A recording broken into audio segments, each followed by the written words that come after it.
एक गांव में एक आदमी रहता था। वह बहुत गरीब था और गांव में रहकर अपने घर का गुजारा करता था। फिर बरसात का मौसम आ गया और उसे काम मिलना बंद हो गया, जिसके कारण उसके घर का खर्चा चलना बंद हो गया और घर में खाने को भी दाने नहीं थे।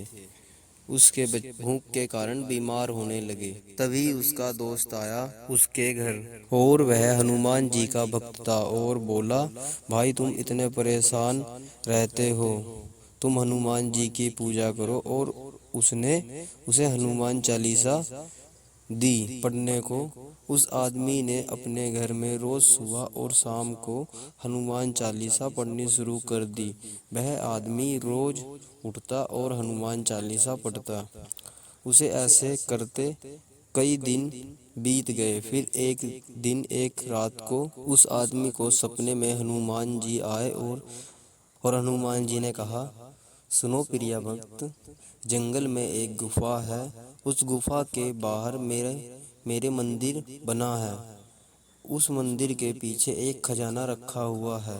इतने में सुबह हो गई थी। आदमी सोचा सपना झूठा था। यह बात बोलकर वह अपनी मजदूरी करने निकल गया।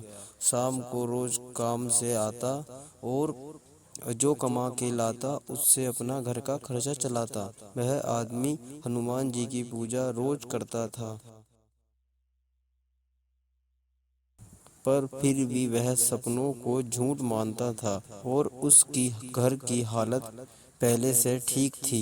एक बार फिर बरसात का मौसम आया और आदमी को काम मिलना बंद हो गया। उसके घर में खाने को भी दाने नहीं थे। फिर रात को आदमी की पत्नी अपने बच्चों को एक कहानी सुना रही थी। वह कहानी आदमी भी सुन रहा था।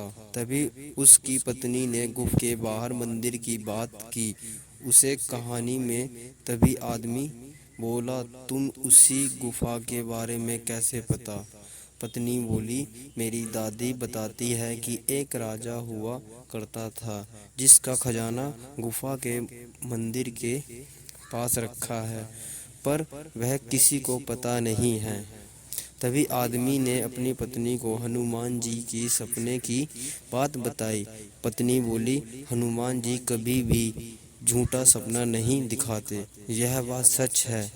चलो हम चल के देखते हैं। फिर वह वहां से चले उस गुफा की तरफ चल दिए और वहां पहुंचकर उन्होंने हनुमान जी के मंदिर के पीछे खुदाई करनी शुरू कर दी।